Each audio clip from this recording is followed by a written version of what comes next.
It is a great pleasure to have all of you here at the White House on this gorgeous sunny day. Sun's shining, birds are singing, change is in the air. This has been a historic week, a week in which we've cast aside some old divisions and put in place new reforms that will reduce our dependence on foreign oil, prevent fraud against homeowners, and save taxpayers money by preventing wasteful government contracts. A week that marks significant progress in the difficult work of changing our policies and in transforming our politics. But the real test of change ultimately is whether it makes a difference in the lives of the American people. That's what matters to me. That's what matters to my administration. That's what matters to the extraordinary collection of members of Congress that are standing with me here, but also who are in the audience. And we're here today because of a bill that will make a big difference. The Credit Card Accountability, Responsibility, and Disclosure Act. I want to thank all the members of Congress who were involved in this historic legislation, but I want to give a special shout out to Chris Dodd, who has been a relentless fighter to get this done.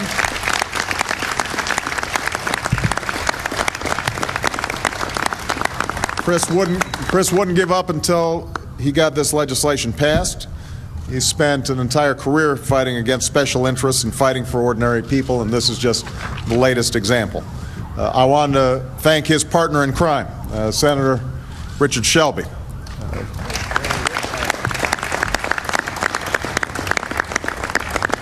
On the House side, Representatives Barney Frank, Carolyn Maloney, and Luis Gutierrez for their outstanding work.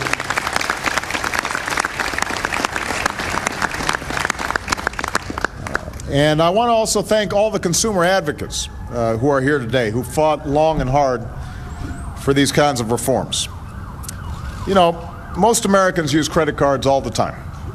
In the majority of cases, this is a convenience or a temporary, occasional crutch, a means to make life a little easier, to make the rare, large, or unexpected purchase that's paid off as quickly as possible. We've also seen credit cards become, for a minority of customers, part of an uneasy, unstable dependence. Some end up in trouble because of reckless spending or wishful thinking. Some get in over their heads by not using their heads. And I want to be clear. We do not excuse or condone folks who've acted irresponsibly. We don't excuse irresponsibility. But the reason this legislation is so important is because there are many others. Many who've written me letters or grabbed my arm along rope lines or shared their stories while choking back tears, who've relied on credit cards not because they were avoiding responsibilities, but precisely because they wanted to meet their responsibilities and got trapped. These are hardworking people whose hours were cut or the factory closed, who turned to a credit card to get through a rough month, which turned into 2 or 3 or 6 months without a job. These are parents who found, to their surprise, that their health insurance didn't cover a child's expensive procedure and had to pay the hospital bill. Families who saw their mortgage payments jump and used the credit card more often to make up the difference. These are borrowers who discover that credit card debt is all too easily a one-way street. It's easy to get in, but almost impossible to get out.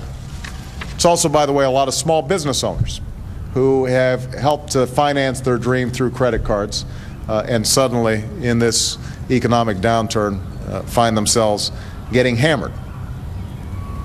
Part of this is the broader economy, but part of it is the practices of credit card companies. Contracts are drafted not to inform, but to confuse. Mysterious fees appear on statements. Payment deadlines shift. Terms change. Interest rates rise. And suddenly a credit card becomes less of a lifeline and more of an anchor. That's what happened to Janet Hart of Freeland, Michigan, who's here today. Where's Janet? Right here. Janet's a nurse. Her husband is a pipe fitter. They've got 2 boys. Janet and her husband have tried to be responsible. She's made her payments on time. But despite this, Janet's interest rate was increased to 24%. And that 24% applied not just for new purchases, but retroactively to her entire balance. And so despite making steady payments totaling $2,400 one year, her debt went down only by $350 that year. And Janet's family is not alone. Over the past decade, credit card debt has increased by 25% in our country. Nearly half of all Americans carry a balance on their cards. Those who do carry an average balance of more than $7,000. And as our economic situation worsened and many defaulted on their debt as a result of a lost job, for example, a vicious cycle ensued. Borrowers couldn't pay their bills, and so lenders raised rates. As rates went up, more borrowers couldn't pay. Millions of cardholders have seen their interest rates jump in just the past 6 months. 1 in 5 Americans carry a balance that has been charged interest rates above 20%. 1 in 5. I also want to emphasize these are costs that often hit responsible credit card users. Interest can be charged even if you pay your bill on time. Rates can be increased on outstanding balances even if you aren't late with a payment. And if you start to pay down your balance, which is the right thing to do, a company can require you to pay down the debt with the lowest interest rate first instead of the highest, which makes it much harder to ever get out of the red. So we're here to put a change to all that. With this bill, we're putting in place some common sense reforms designed to protect consumers like Janet. I want to be clear about this. Credit card companies provide a valuable service. We don't begrudge them turning a profit. We just want to make sure that they do so while upholding basic standards of fairness, transparency, and accountability. Just as we demand credit card users to act responsibly, we demand that credit card companies act responsibly too. And that's not too much to ask. And that's why, because of this new law, statements will be required to tell credit card holders how long it will take to pay off a balance and what it will cost in interest if they only make the minimum monthly payments. We also put a stop to retroactive rate hikes that appear on a bill suddenly with no rhyme or reason. Every card company will have to post its credit card agreements online, and will monitor those agreements to see if new protections are needed. Consumers will have more time to understand their statements as well. Companies will have to mail them 21 days before payment is due, not 14. And this law ends the practice of shifting payment dates. This always used to bug me. You know, when you'd get like, suddenly it was due on the 19th, when it had been the 31st. Lastly, among many other provisions, there will be no more sudden changes to terms and conditions. We require at least 45 days notice if the credit card company is going to change terms and conditions.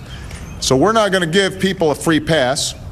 We expect consumers to live within their means and pay what they owe, but we also expect financial institutions to act with the same sense of responsibility that the American people aspire to in their own lives.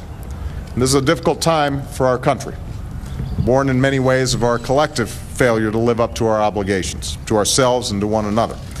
And the fact is, it took a long time to dig ourselves into this economic hole. It's going to take some time to dig ourselves out.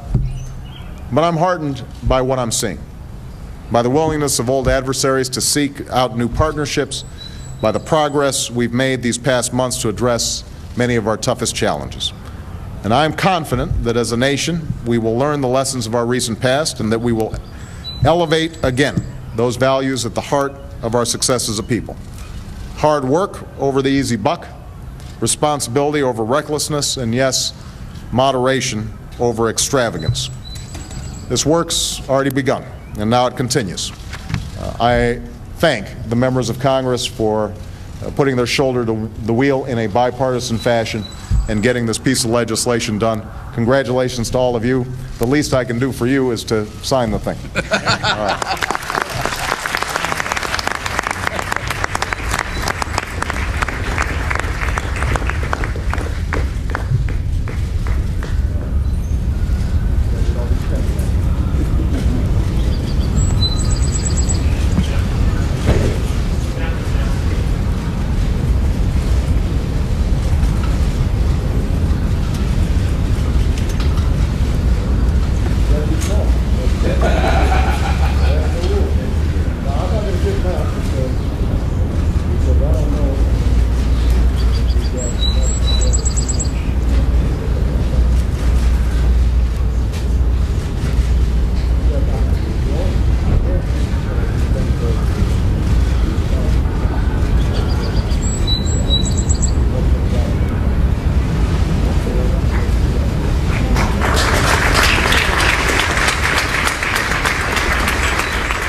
And there you see, of course, the president surrounded by a bipartisan group of lawmakers signing into law this legislation that will crack down on what they called some of the outrageous or abusive practices by those credit card companies, that when you're deep in debt, they just raise the rate on you even further, making it harder to pay down your debt. So a big day for the president there at the White House.